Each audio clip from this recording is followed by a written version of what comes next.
छठ घाट पर सबसे ज़्यादा जो करुणा भरा दृश्य होता है और जिस करुणा भरे दृश्य को मैं अपनी नेत्रों से देख पाता हूँ, मैं अपनी आंखों से देख पाता हूँ, वह दृश्य होता है उस पिता को देखना जिस पिता की आंखों में यह दिखाई पड़ता है कि उनकी संतान की खुशी महत्वपूर्ण करती है, उनके शरीर का कपड़ा नहीं। मैं जब छठ घाट पर जाता हूँ तो मैं बहुत सारे ऐसे दृश्यों को अपनी आंखों से देखता हूँ, महसूस करता हूँ, तो मेरा अंदर उस दिन खुशी वाले दिन में भी कहीं ना कहीं मेरा मन करुणा से मेरी आंखों में आंसू लबालब भर जाता है इस दृश्य को देख करके कि घर में जितने भी बच्चे हैं उन तमाम बच्चों के लिए नए कपड़े की व्यवस्था तो पापा ने कर दिया, मगर खुद के लिए पुनः इस बार छठ में भी अपने लिए कपड़ा नहीं लिया।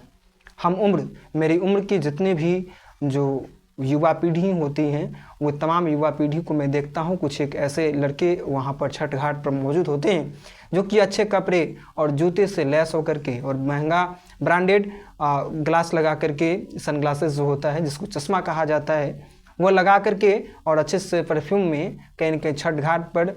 यत्र तत्र सर्वत्र भ्रमण करते रहते हैं। और वे बच्चे आज में जी रहे होते हैं, उनको अपने कल की परवाह नहीं होती है, मगर मेरे लिए उनकी दशा जो परफ्यूम लगा करके यत्र तत्र सर्वत घूमते हैं, जूते पहन करके घूमते हैं, मेरे लिए उपहास का विषय नहीं है। मैं उनकी इज्जत कहीं न कहीं धूमिल करने के लिए ये बातें नहीं कह रहा हूँ, मगर मैं एक और उनको देखता हूँ, एक और उनके पिताजी को देखता हूँ,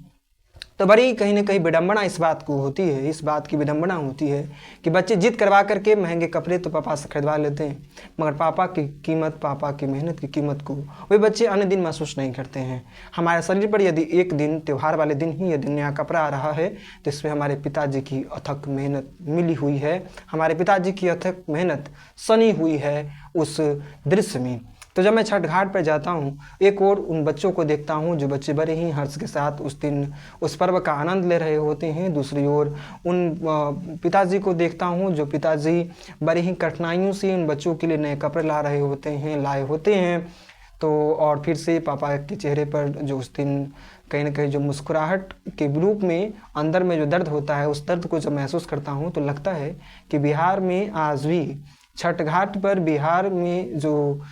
में व्याप्त जो गरीबी है उसका दृश्य कहीं ना कहीं पूर्णतः देखने के लिए मिलता है। यह दृश्य एक राजनेता कदापि महसूस नहीं कर सकते हैं, वो इसलिए क्योंकि वो राशि ठाट बाट के साथ रहते हैं। इस दृश्य को एक सुखी संपन्न वर्ग के परिवार के लोग नहीं देख सकते हैं, जिनके लिए 10,000 रुपये 20,000 रुपये पर डे की खर्च होते हैं। कहीं ना कहीं उनके लिए हर रोज पैसों की उगाही किसी न किसी अन्य माध्यमों से होती है। उन लोगों को यह दृश्य दिखाई नहीं पड़ सकता है, मगर जो बमुश्किलन 400 से 500 रुपये, 300 रुपये, 250 रुपये रोज जो कमाते हैं, उनके जीवन में जो गरीबी है, उनके जीवन में जो दुख है, उनके जीवन में जो दर्द है, वह दर्द, वह पीड़ा, वह दुख, वह मुश्किल, वह संघर्ष, वह तपिश, वह छठ घाट पर दिखाई पड़ती है। और कुछ एक ऐसे हमारे अभिभावक जो कि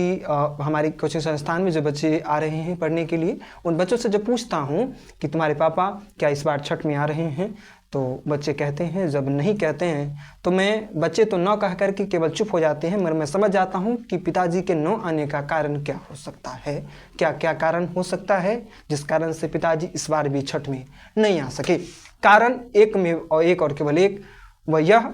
कि घर की जिम्मेदारी के सामने में त्योहार का आनंद कुछ मायने नहीं रखता है। जब बच्चे के चेहरे पर खुशी का वातावरण बिखेर ना हो तो पिताजी अपने चेहरे पर मुस्कुराहट को गायब कर देते हैं। तब उनको जिम्मेदारियों से जो उनको दुख मिलता है, जो तकलीफ़ें मिलती है, उन तकलीफ़ों से उनका कोई वास्ता नहीं होता है। बच्चों के चेहरे पर खुशी हो, बच्चों के चेहरे पर गम का नामो निशान न हो, यह उनकी प्रथम प्राथमिकता होती है, यह उनकी प्रथम जिम्मेदारी होती है। और उस जिम्मेदारी का निर्वहन करने के लिए पिताजी नहीं आते हैं।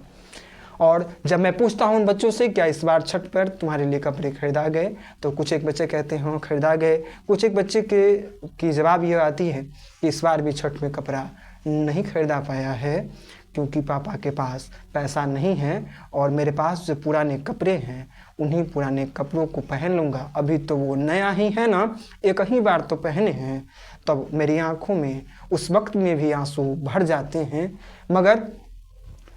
उस वक्त मैं ईश्वर से प्रार्थना करता हूँ कि ईश्वर इस काबिल मुझे बना देंगे जिस दिन उस दिन इस जवाब के सुनते ही फौरन उस बच्चे के लिए उस छठ पर्व के दिन नए कपड़े की व्यवस्था कर पाने के योग्य में बन जाऊंगा। तब हे ईश्वर, हे राघवेंद्र सरकार, उस दिन मैं अपने आप को परम सौभाग्यशाली समझूंगा। और हे ईश्वर, कुछ ऐसे चमत्कार कीजिए कि उन बच्चों को उस त्यौहार वाले दिन भी चेहरे पर मायूसी का वातावरण न बिखरा रहे, बल्कि खुशी का वातावरण बिखरा रहे। और साथ ही साथ उस पिता को इस काबिल बना दीजिए प्रभु कि वह पिता न केवल अपनी संतान के लिए बल्कि अपने लिए भी उस दिन छठ घाट के दिन नए कपड़े की व्यवस्था कर ले, ताकि वह गरीब जो परिवार जो है वह भी छठ घाट का आनंद पूरी हर्ष और उमंग के साथ ले सके। इन तमाम बातों को जब मैं पर विचार करता हूँ, इन तमाम बातों को जब सोचता हूँ, तो कहीं ना कहीं मेरा मन अंदर ही अंदर उस त्यौहार वाले दिन भी दुखी होता है।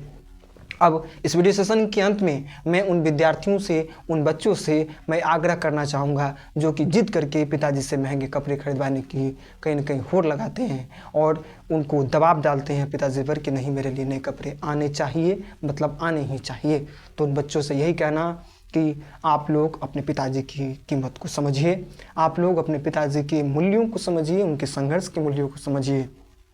एक ही खर्च नहीं होता है, कई प्रकार के खर्च होते हैं त्यौहार पर। तो इस बार यदि नए कपड़े नहीं खरीदा पाए हैं, दुखी नहीं होना है। पापा इस बार छठ में नहीं आ पाए हैं, इसके कारण को ढूंढिए और एक दिन इस काबिल बनिए कि आप सब परिवार त्यौहार का आनंद ले सकें, आपके परिवार के सभी सदस्यों के चेहरे पर उस दिन खुशी का वातावरण हो, सबके लिए नए कपड़े आए। उस काबिल अपने आप को बनाइए और हर्ष के साथ अपनी ज़िंदगी को व्यतीत कीजिए। वो दिन दूर नहीं जब आपके चेहरे पर भी खुशी और मुस्कुराहट का वातावरण होगा। वो दिन दूर नहीं जब आपके हिस्से में असीमित सफलता होगी। तो पिताजी की मेहनत का एहसास करते हुए रोज़ मेहनत कीजिए।